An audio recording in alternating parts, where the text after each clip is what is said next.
Johanna Pfaelzer about what is happening at Berkeley Rep this season and for the entire year. I am Susan Hoffman, the director of the Osher Lifelong Learning Institute and the assistant dean for lifelong learning at Berkeley. So, with that, I want to say just a few words about what is in store. We have not only happening this week and for a few weeks following as a part of our fall program, we are featuring the creative arts, the performing arts.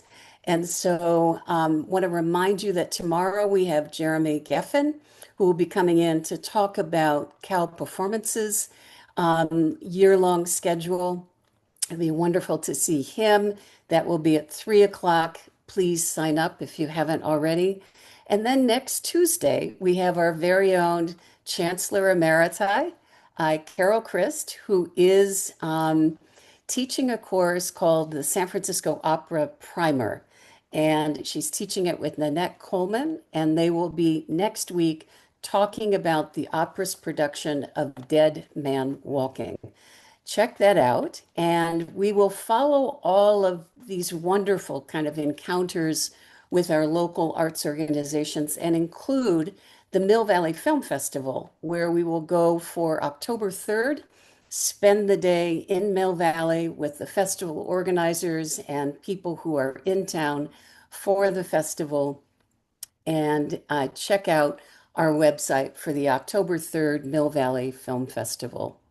So, with that, I'd like to just say a few words about Berkeley Rep and about Johanna Pfaelzer.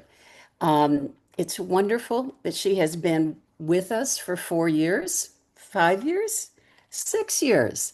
I say, is it 2019? So it means that you arrived just in time to be in Berkeley for COVID. That's right. What a time to begin. Well, it's Halfway through my first season.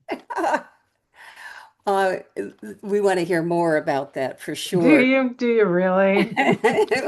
I think people have stopped calling it the pivot, but we know that there's a lot of creative energy that went into keeping the show going. Before you came to Berkeley, you were at the New York Stage and Film, which is a New York-based organization dedicated to the development of new works for theater, film, and television. Many of us have remembered the beginning of Berkeley Rep when it was on College Avenue in a storefront. And Michael Liebert was the director, and Mitzi Sales was the administrative director, and then all the directors that follow, three, and now you're the fourth.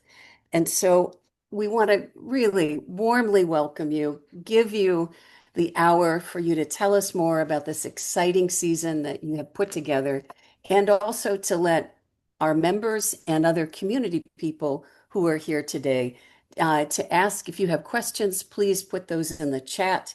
And as Johanna finishes with the season roundup, we'll get to your questions. So thank everybody for being here, and especially Johanna, thank you. The floor is It's a yours. pleasure. Yeah, thank you so much for inviting me. It's lovely to see some familiar faces out there in the Zoom boxes. So there's a bunch of people in this room who actually have deep history with Berkeley Rep that probably goes on longer than mine. But yeah, as Susan said, we are at the beginning of my seventh season, which is, well, seventh year. Numbers of seasons get a little fuzzy, what with the pandemic and all. And yes, as Susan referred to, we 6 months into my first season here, we had to shut the theater and we did not perform for almost 20 months, which was crazy.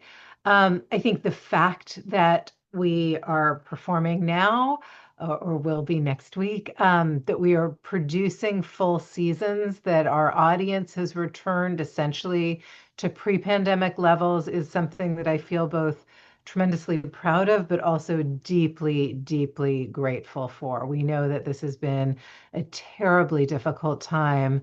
Tom Parrish, our managing director, and I sort of lightly refer to it as, oh, strong headwinds for the arts communities across the country, which is mostly our way of staring into what feels like the unfathomable, which is that we've watched so many colleagues and dear friends and theaters, that are very important to us and in a variety of different communities falter in the face of a lack of funding, in the face of audiences who are not returning yet. So the fact that Berkeley Rep's audiences have been so brave and bold in coming back, and that we've established a conversation around the work that feels really rich and vibrant is something I'm, as I said, just deeply, deeply grateful for. Um, so I thought I would share with you today a little bit about the upcoming season.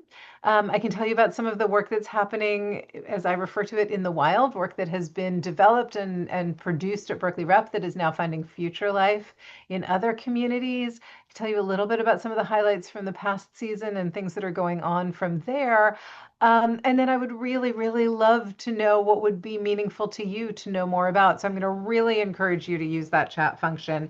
Pop your questions in. Those of you who know me know that I love a good conversation.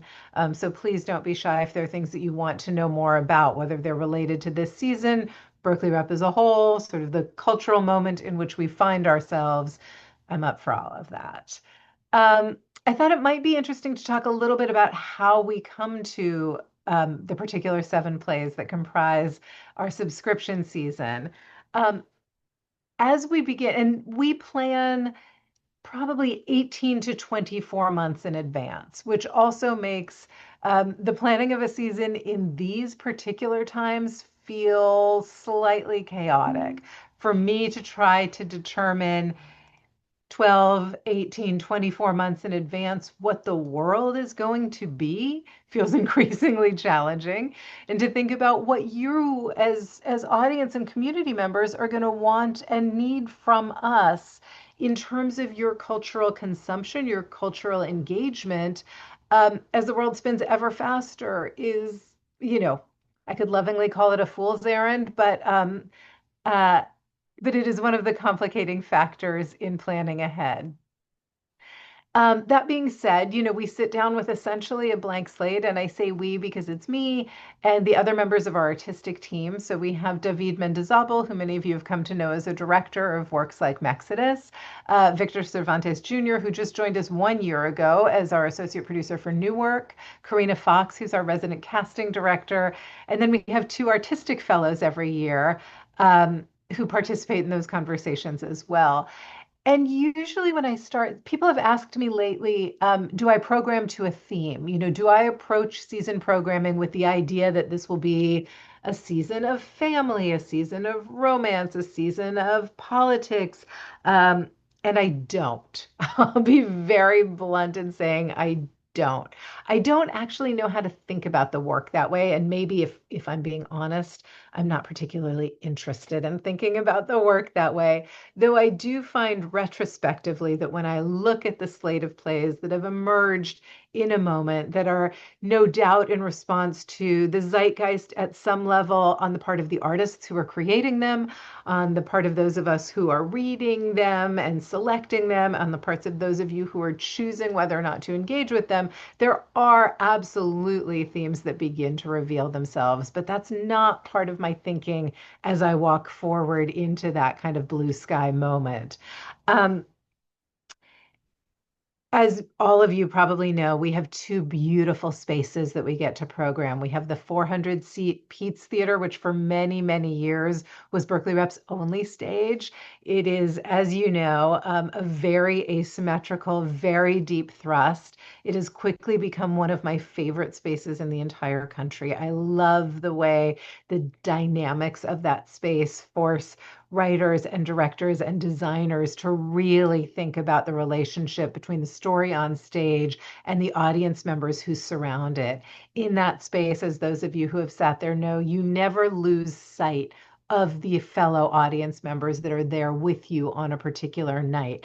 And while that can be daunting for actors when they first encounter it, because again, they can see you. If you ever wonder if they can see you, they can see you, and they can hear you, and really they can feel you. But the kind of stories that sit beautifully in that space, I think, are ones that invite us to be reflective, not just of our own experience of a story, but of being in that kind of community with other community, with fellow community members. I think a proscenium, like our gorgeous Rhoda Theater, which was really constructed to have a stage size that mirrored that of many Broadway size houses, so that the work that we were doing could be at that scale, could, where appropriate, be preparing for those kinds of transfers as well. But the proscenium experience, in my mind, can almost be more singular. So even though there are more audience members in the Rhoda, it's 600 people relative to the 400 in the Pete's, the experience is almost more singular because it's your single point of view to that stage. When you really think about the frame of a proscenium, and you can almost lose the other audience members along the way unless there's somebody terribly tall sitting in front of you. And I hear from you about those frustrations. Um, so I'm thinking as we choose these 7 plays, which are what's going to sit particularly well in one physical environment over the other. Um, I confess that I start first, and we read hundreds of plays every year. We read plays, we see plays, we are in deep conversation with directors, with writers, with other artistic directors around the country. Um, and frankly, internationally as well. But the first impulse when I either pick up a play or sit down to watch something is like, do I fall in love? Before I even get into what does it cost, or is it feasible, or what does it mean in the politics of the moment? It's like, am I having some sort of visceral and deeply personal response to the story that is being told?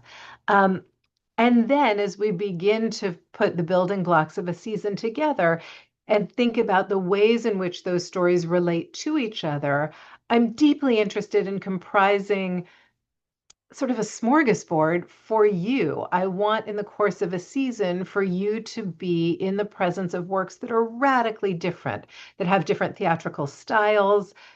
Those of you who've been kicking around for the last few years, you know that, for example, I love making a new musical, but we're not going to do 7 of them, don't worry.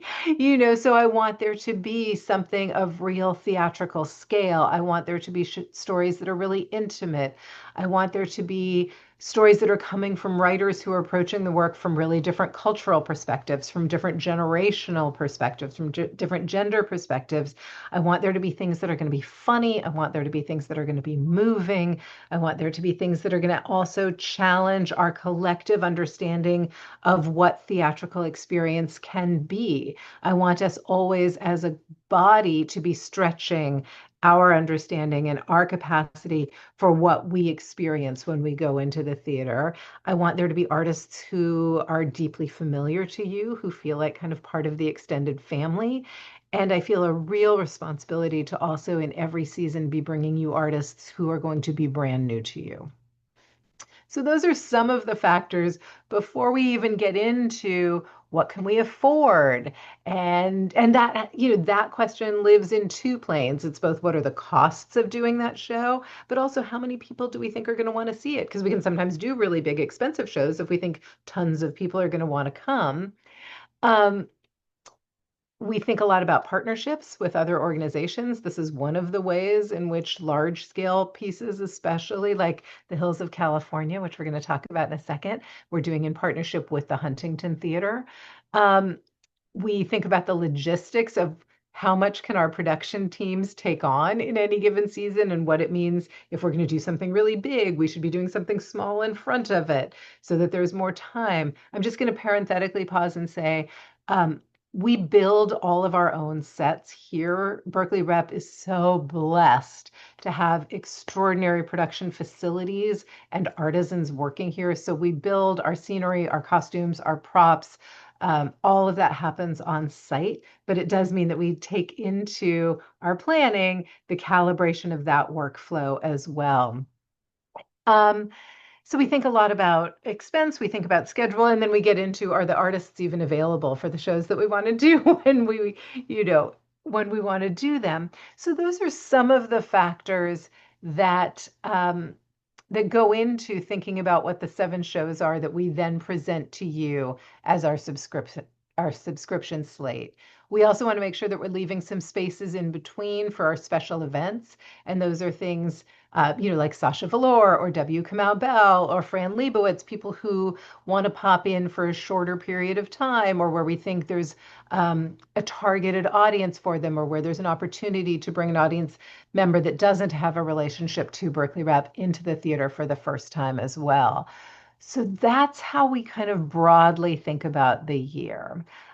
Is this a good moment for me to tell you more about what is about to start? Yeah, Susan? Okay, great. Could I ask that we share that screen? And huge thanks to everybody's technical expertise when mine faltered. Um, okay, let's go to the next slide. Thank you.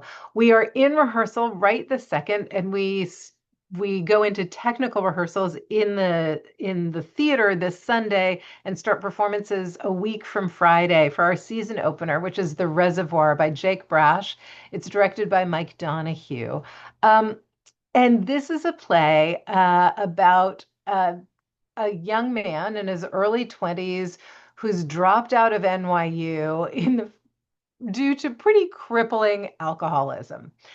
He comes home to Denver, where his four grandparents and his mother live, to get sober, to get his life back together, to get his shit together. Am I allowed to say that?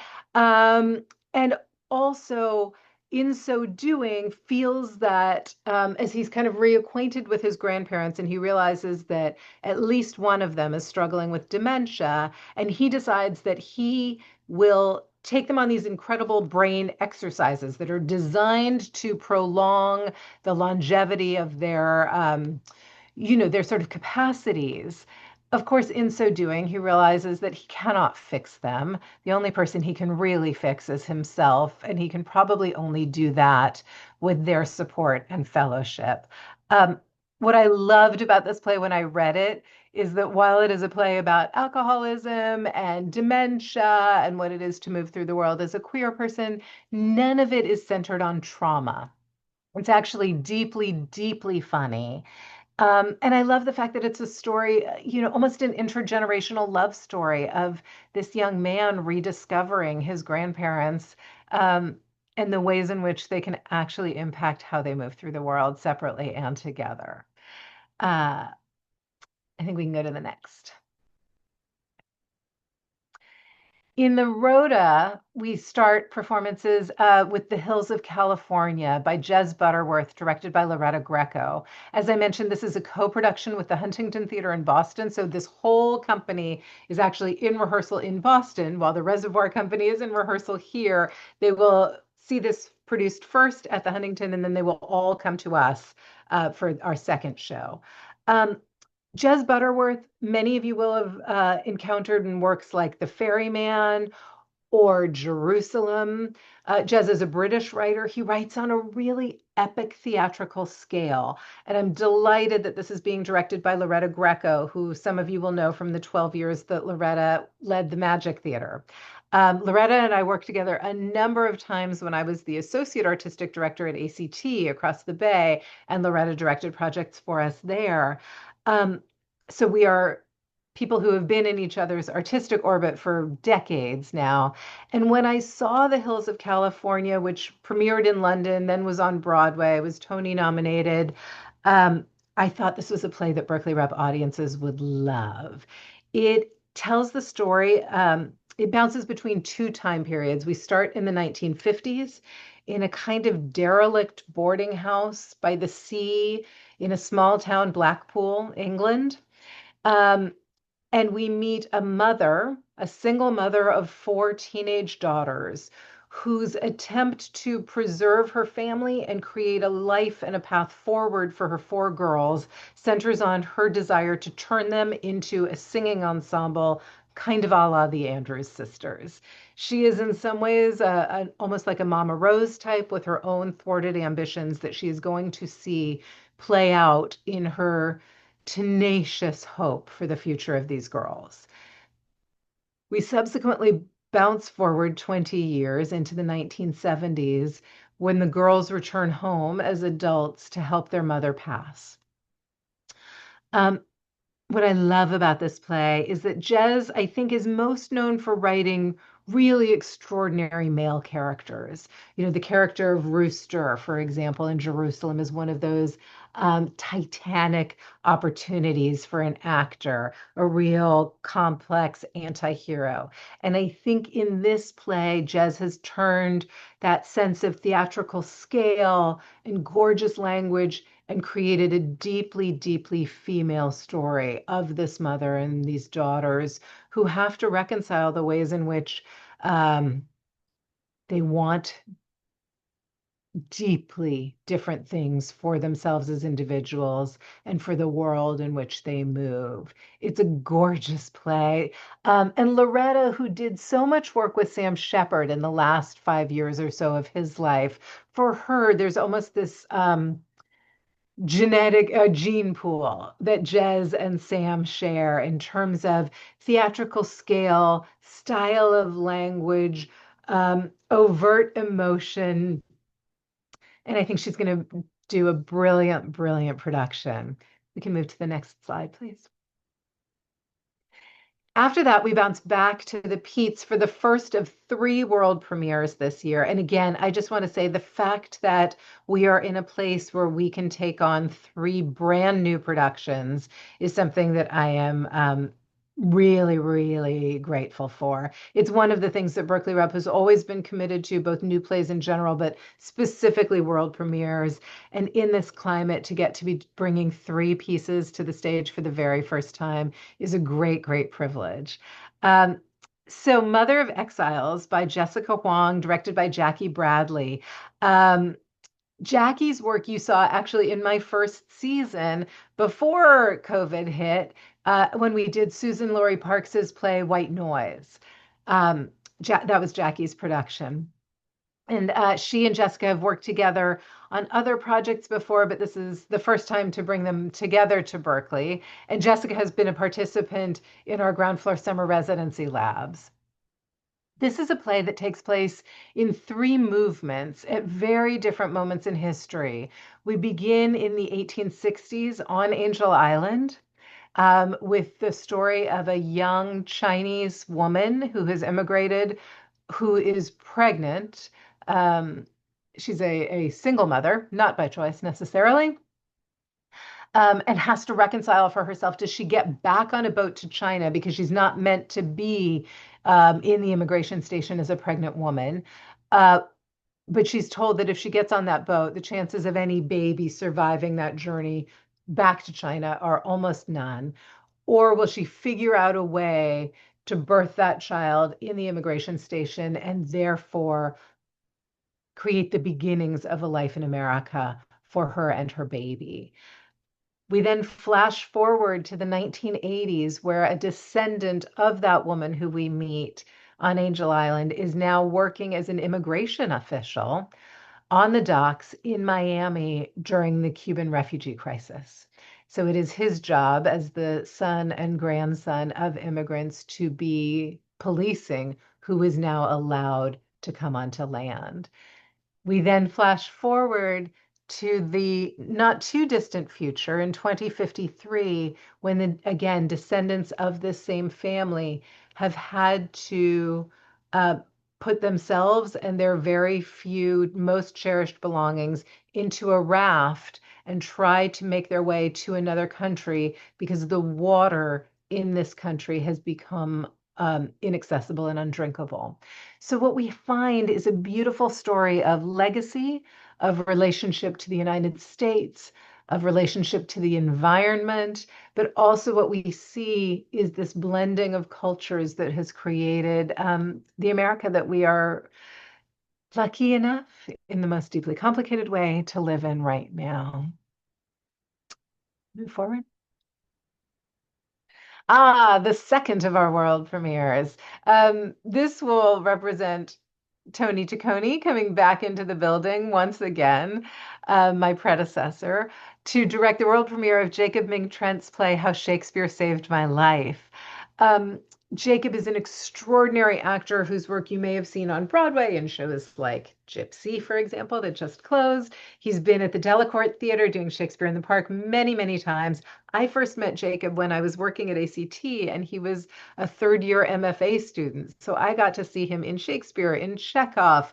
I've seen him in Susan Laurie Parks' plays. He's a really, really fabulous performer. And this is a play quite autobiographical in origin that Jacob has written about the moment that he, as a young Black man growing up in a pretty under-resourced family in Philadelphia, stumbled into a Shakespeare class in high school, and his relationship to that language, to that sense of elevated text, changed everything that he thought about um, himself, how he moved through the world, and ultimately what his career would be.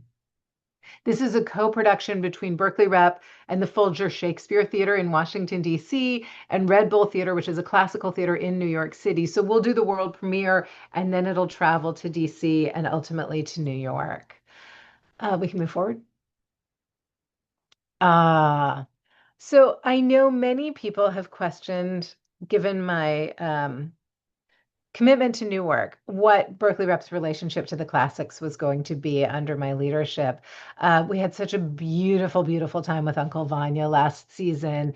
And while I in no way equate Chekhov and Miller, it did sort of whet my appetite for giving wonderful contemporary artists an opportunity to really dig into these classics and make them their own on our stages.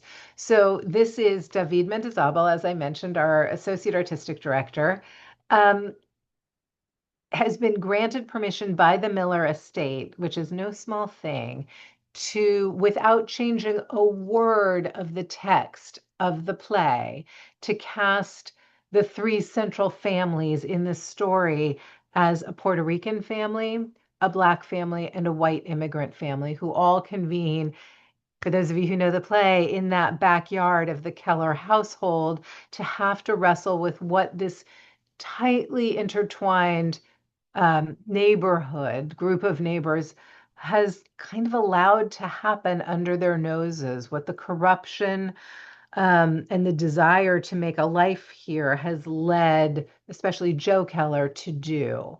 Um, for David, it is an interrogation of the American dream and whether that actually functions more as an American myth, who is entitled to it, and the ways in which adding this lens of race to the really profound examination of class that is so, so present in Arthur Miller's play gives us a new window into the play now. We're going to have some very fun casting to announce to you soon-ish, so stay tuned for that. Okay. Then we go back into the Peats for the Monsters by Ngozi Anyanwu, directed by Tamala Woodard. Ngozi is a writer who I have worked with many times over the last 10 or 15 years. She's Ghanaian American. She's written plays like The Homecoming Queen and Good Grief that have had lives in many theaters, including off Broadway in New York City. She also writes for television and film. This is a play that she has written about two siblings who are separated in age by about 10 years. So that funny thing when you have a sibling that you don't quite grow up with and never fully understand. The older brother, who's known in the play solely as Big, has left home in circumstances that are not clear to his younger sister, named Little, and gone off to become a mixed martial arts fighter. As Little becomes older and is really longing to reignite this relationship with her brother, she goes to find him and realizes that one of the ways she's going to come to understand both his journey and who he is now is if she herself becomes an MMA fighter too. In this production, the role of Little is actually going to be played by Ngozi, which should be really exciting. And we're casting the role of Big right now. Okay, we can move forward. And then we come to the third of our world premieres. This is a brand new musical. It will be in the Rhoda Theater. And It is based on a beautiful independent film that was released by Sony Classics by Ritesh Batra, who you see in the lower right-hand corner of your screen. Um, the stage adaptation, Ritesh is going to write the book for it. The music is being done by Daniel and Patrick Lazor, whose show We Live in Cairo just had a beautiful run off Broadway. And it is being directed by Rachel Chavkin, who is a Tony Award-winning director of shows like Hadestown and Natasha Pierre and the Great Comet of 1812.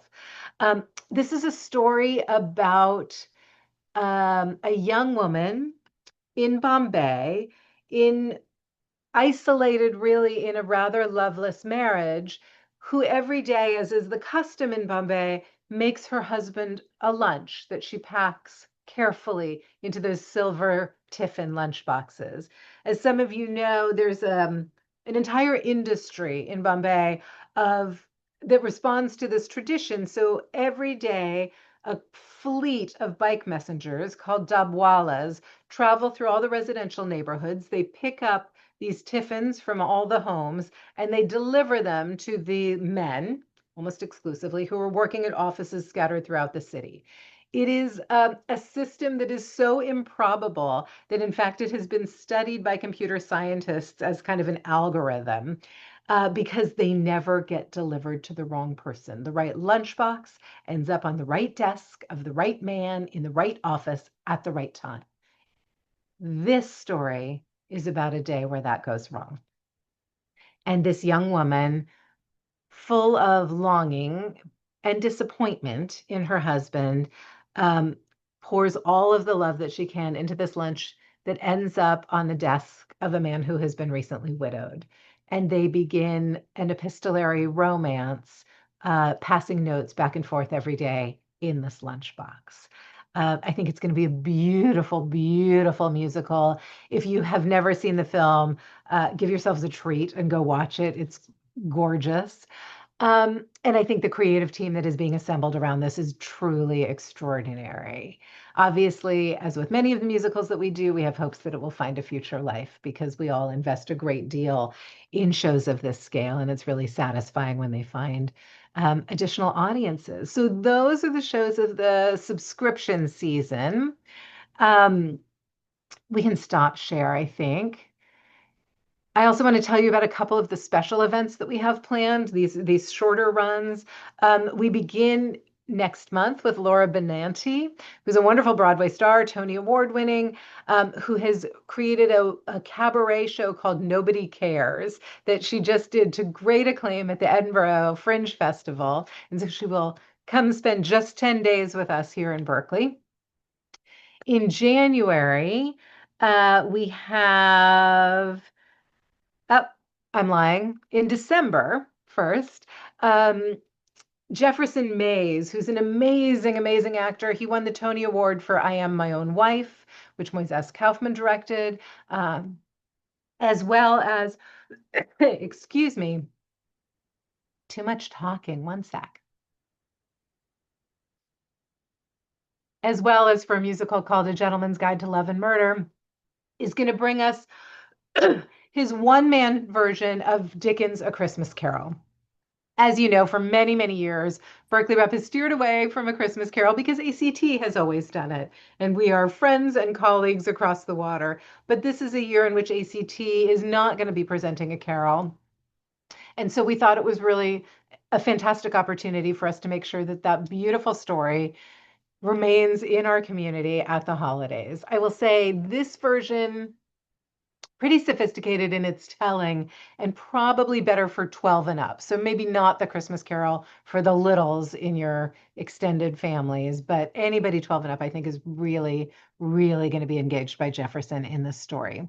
Then in January, we get to spend just a few days having David Sedaris back in the Rhoda Theater, which I know has been a deep pleasure for many of you over the years.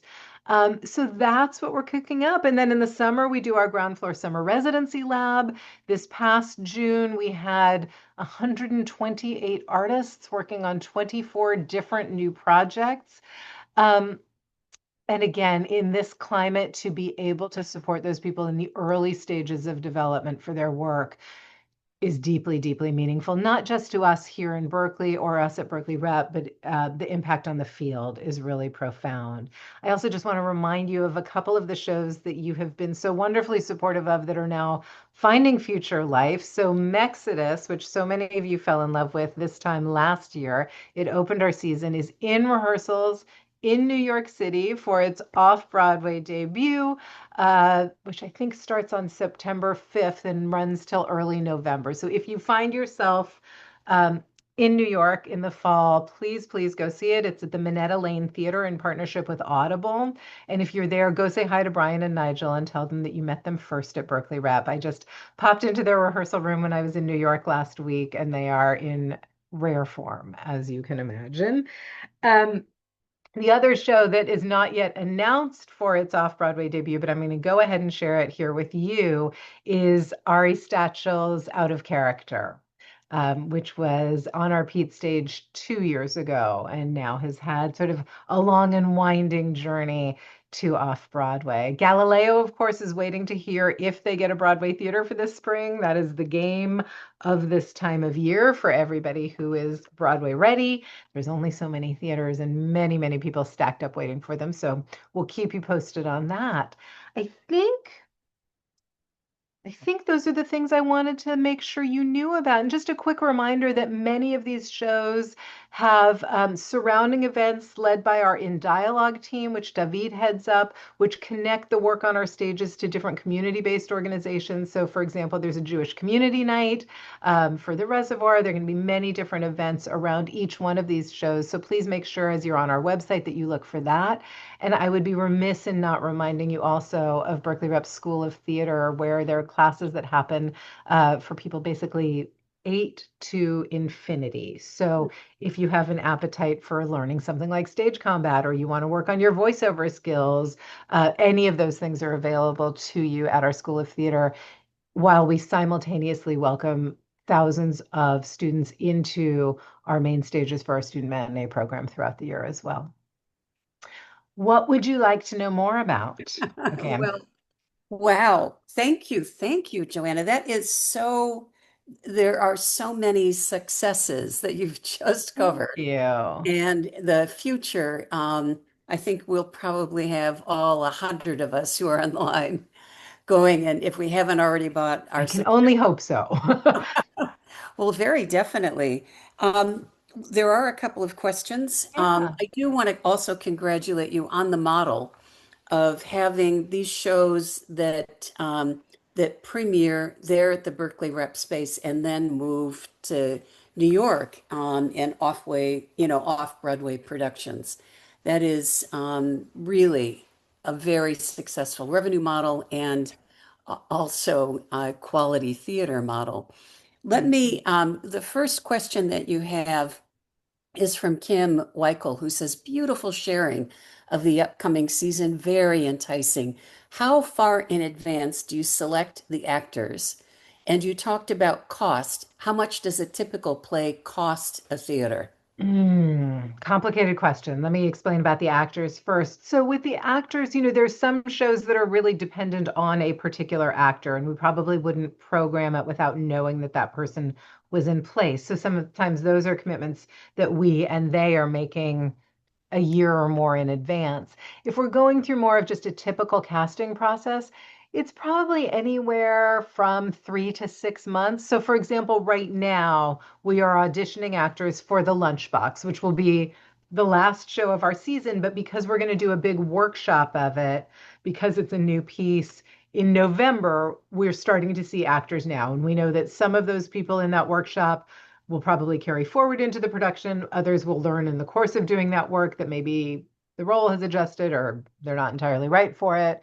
Um, so that has a really long lead time. Just before I jumped on this call, as I said, I was in auditions for Mother of Exiles. We're casting the last two roles in that, and that goes into rehearsal in 6 weeks. So the range is really vast. Mhm.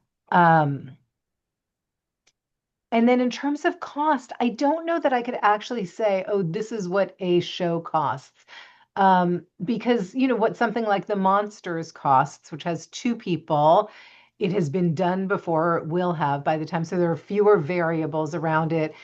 While it takes place in multiple locations, the scenery will be relatively simple because it's in the Peats and our capacity to shift in that space is different than what it is in the Rhoda is different than, for example, the Lunchbox, which has a cast of 16, a band of 8, um, a really different kind of scenic need. A show that we're talking about for next season, we know has a lot of projection. So I'm a little bit reluctant to put a number on it, in part because there are both hard costs to the show, so the costs of those actors, that lumber that appears on that stage, but then there are also ongoing costs of the institution.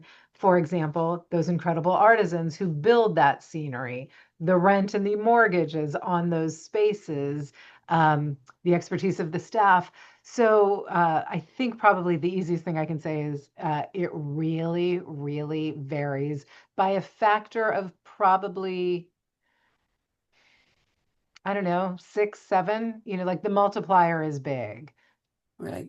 And I'll I also think, say there are some things that look deceptively simple. For example, Mother of Exiles, when we chose it and budgeted it, we are like, yeah, it has these 3 movements and these 3 different timepieces, but we know we're doing it in the Peats, and that imposes all sorts of restrictions on it. It continues to grow. mhm. The needs rarely get smaller as you dig into the pieces. They Well, tend to only get bigger. well, it's a very ambitious season overall. It It does is. not look like cost was ever a question. And yet it is a question every day. But I It will is. say, Yeah. part of what I felt very strongly as we came back from the pandemic was that we needed to remind ourselves and each other of what was transformative about being in a theater. And I don't think that necessarily always means money. Sometimes it's, when I think about Harry Clark, which many of you saw with Billy Crudup giving that incredible performance, that was one man standing on a relatively bare stage. So that is one way of remembering the impact that theater can have on us. But other ways are things like Galileo, where you're watching work at like the absolute cutting edge of theatrical innovation and technology. And you're looking at these sort of world-class performers who've come from all over to be here with us in Berkeley and make something new.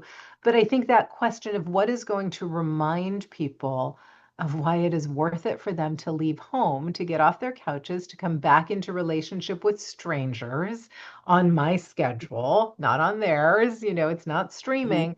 Um, Means that we have to think about what's gonna feel really theatrically dynamic to you. Sure. Well, and I think you've made choices that are epic. And epic insofar as you've got generations, Mhm. that are coming together, but, over a period of time. It just and to offer a musical now, all of Yeah, those come. are really ambitious choices, and I'm really Thank you. thrilled to hear this. Let me go to the next question that we I'm had. reading this one from Rick Justin, Yes. and I just want to, because it's long, so I just want to say, Rick, thank you so much for the recommendation. I am cutting and pasting this to do a little research once we're off this Zoom. And then Joanna, as you're cutting and pasting, the Barry Krantz has a question about do you want to give the dates for the Benatti, Mays, What and I would Sanders? love to do is ask you actually to go to the Berkeley Rep website where all of those dates Right. are. I think is probably the cleanest way that I can do that. I'm seeing if I actually have it. I closed all my windows so that I would have a Don't clean don't worry about presentation that. for We you. we will But we can they should all be yeah. there. And as I said, Laura Benanti's dates are coming up soon, Yeah. Well, we mid-September. can also send that out since we're If recording you this. would, that would be amazing. Yeah. Thank you. I Yeah, will we're recording this and gratefully we can take that include help. that link. And then I just lost okay, the Berkeley rep audience. How would you describe them? You mentioned keep us in mind that you do keep the audience in mind. What do you say to yourself about the Berkeley audience? Um, I mean, I think I hope I am doing more than just keeping the Berkeley audience in mind. I think I'm really thinking about building something for and with you as representatives of that audience. There's no point in doing this work in a vacuum, and it doesn't matter if I find it delightful if none of you find it resonant. And that's one of the real responsibilities of leadership of an organization like Berkeley Rep. And it's one of the reasons I wanted to come here from New York was because of what I knew about this audience. And what I would say I've learned about this audience and what has been confirmed for me over the last 6 years is it is a deeply intelligent, pretty intellectual audience, quite politically astute, a real theatrical appetite. Uh, it's interesting when I talk to colleagues of mine in other cities, who also, some of them are lucky enough to run really big, really wonderful theaters, but there are people who have said, "Oh, you're so lucky. I could never do that play here. My audience is too conservative." Hmm.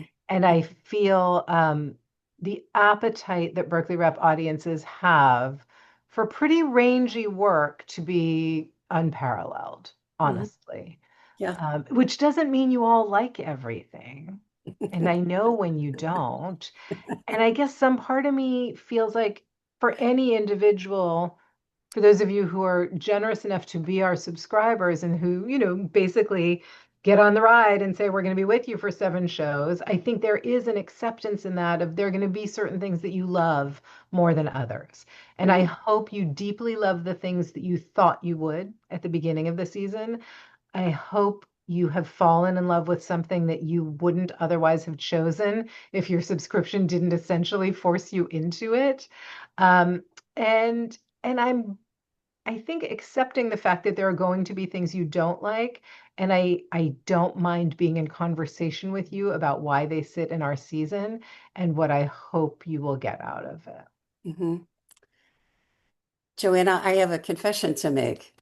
Um, when I accepted the position to come to Berkeley to be the Osher director, it was partly that I had Berkeley Rep in mind, Ah, that I knew we could build an outstanding lifelong learning program because Berkeley Rep was so strong and was such oh, a, thank you for is that. such a, just a way of interacting, the interaction between artists and Yeah. communities, just as you described, for and with the audience. The next question we have is, will the thing about jellyfish ever go to New York? Gosh, I hope How, so. It's so funny. I was just in touch maybe 2 days ago with Keith Bunin, who wrote the thing about jellyfish based on Ali Benjamin's novel. And I said, "What's going on?" And they actually just did a work session in New York. And Keith said, "I've got updates for you. So we're going to see each other in a couple of weeks when I am next in New York. And as soon as there is news, believe me, I will share it." But they are Mhm. certainly still working towards that as the goal. Now, do you always put the things that you think will go off Broadway in the proscenium stage? No. When you Okay. think about Exodus, which was in the Okay. Pete's, absolutely not. I have the luxury of shaping the venue to the needs of the show and to where where I and the director think it's going to be most successful. Because Well, where? honestly, even our smaller theater is bigger than many off-Broadway theaters. Uh-huh. Uh-huh. Well, the next remark is really wonderful too. It's from Yoka, who says, "I want to express my appreciation for the closed caption app Oh. that Berkeley Rep provides. It's enabled me as a deaf person to go to your shows, which I had to give up for many years. Will all or most of your shows have closed captions?" So there are multiple closed caption. Thank you so much, Yoga. I'm so gratified to hear that because it is something we work towards. It's something we allocate resource towards. So I'm really delighted that it's made it possible for you to be in the theater with us. Every production has multiple closed caption performances. So there should be choice for you there. And then this past year, we also added audio described performances for people with reduced visibility. So we are continuing to work towards greater accessibility. Excellent. That's great. And then we also have, let's see. Oh, wait a minute. Well, there is the other question is, do you and the other members of the artistic team easily reach consensus about plays to include? Or are there often lively discussions, debates about what deserves a spot in the season? Uh, Consensus, I think, is overrated. I would much rather be in a conversation where everybody is bringing their very spicy point of view to the table. And, we are four people with really different aesthetics. We are of different generations. We have different artistic relationships and different things probably that we each value. So we have a lot of, you could call them debates, we could just call them conversations. Mhm, Um, Both the privilege and the responsibility of my position is at the end of the day, I get to participate in the conversations, I get to hear the debates, and then I walk away and make a decision, obviously based on what is financially feasible and what can fit in the schedule. So mhm, it's really benefited me to surround myself with some people who do think about theater really differently than I do, because they have brought wonderful things to the table. My responsibility then is to fall in love with them and make good decisions about them. mhm, mhm. Well, it sounds like you have fallen in love with absolutely the right plays. Well, the other thing that's so crazy is, and we talk about it a lot within our team, is that art is subjective. Mm, I don't think there is theater that is objectively good or objectively bad. I mean, probably on great outliers on both sides, maybe, but for the vast majority of it, it's going to be about taste. And I think taste also changes in the course of a lifetime. I know there are things that I find myself drawn to now that maybe wouldn't have spoken to me 2 years ago, and whether that's about the world or my own personal state. And I imagine the same is true for all of you. So I sort of had to release the idea that I was going to come up with 7 plays that were going to make all the people happy all the time. Um, but I hope that you would find in each one of them something at least worth wrestling with. mm. Well, you also made a challenging decision to just have one classic work. I mean, the Arthur Miller, right? This And year, all the other ones are new. new or new-ish. Yeah, right. Yeah. Wow. Well, I'm really thrilled. I thank you so very much. I'm so happy to hear about the ways that you will be reaching out into the community. I know that for Ollie members, they'll be particularly happy to see themselves reflected on stage, Hmm. as you've discussed, or, just that there are older people there who are multidimensional, Yeah. which sounds terrific. Since all of us hopefully will get to being older, it will be If we're inspiring lucky, to right? see it. Yes, exactly. But thank you so much for all of the artistic choices and, as you said, for grabbing what's in the zeitgeist. Hmm. Um, Go I'm ahead. seeing a question that's popped up that was just sent to me directly, but I hope this Yes. person doesn't mind that I respond to it. The question was, did I know that Hugh Bonneville would tell the audience ahead of Uncle Vanya that, yes, I have an English accent, get over it? Um, I will say the entire prologue of Uncle Vanya, where you saw the audience sort of interact with the actors, and the premise that was very important to Simon Godwin, our director, that the audience members encounter those performers, those characters first as performers, was in part because we knew Hugh was going to come in with a British accent. We weren't going to Mhm, ask him not to. We wanted him to be his authentic self, but we also knew we weren't going to bring 6 other actors from London simply to match Hugh's accent. That was neither viable nor particularly interesting.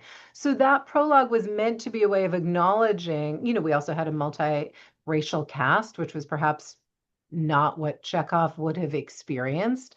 Um, and so the prologue was meant to be a way of just sort of acknowledging altogether these are human beings who are going to perform a play for you. So Hugh's experience of just addressing that very head on, that the specifics of that were Hugh's impulse and Hugh's alone, but mhm, the container in which he did that was mhm, really designed to acknowledge that there was incredible difference in that cast, and yet they were all coming together around this story. mhm. Well, it also, I think what it highlights, the container has been our own sort of the cultural um, just some cultural priority has been placed on first voice so that what you have is you have, so this, I guess the person saying, British accent, why wasn't the cast Russian? For sure. Right. And So so, once we're not there and performing right, in Russian, we're right, already creating right, multiple layers of difference from original, what you refer to as first voice. And right. that is it is our privilege, it is our responsibility, and frankly, at this point, it is our right. I think we need to talk more about that because I know that is one of the questions that keeps being raised about whose story can you tell? Uh, And it's a super complicated question, but it's one that I think we should all be having. That yeah. is a conversation to have. And again, I don't actually think there is an objective right answer to it. Mhm. But yeah, it's a super complicated one. Maybe we can have a separate session on that. I think so. I would be personally interested in having that conversation. I want to thank you so very, very Thank much you for all so much spending for this making hour. the time to Yeah. spend together and for the warm invitation today. It's really lovely to see you. Come say hi to me if you're at the theater, and I really hope to see you all there. Thank you. Well, we will all go to your website. Great. We'll send the website out with the recording to make sure. I know we had 90 people with us today. We know that there were 180 people who said they were interested in hearing this presentation. So we'll get it out as soon as we can and with all the information, that Wonderful. people have asked for. So we'll direct them to the website. Great. Uh, Joanna, good luck. Thank you. I'll take it. Yes. And again, all the best. And I hope I will see many of you either in the classroom tomorrow with the Zoom classroom with Jeremy Geffen, and then next week with Carol Christ and Nanette Coleman talking about Dead Man Walking. There is a slight chance that we might have some very special guests with that for that conversation. And then the Ollie season of fall courses begins on September 15th. So again, everybody, thank you for coming today. Thank you. Bye-bye.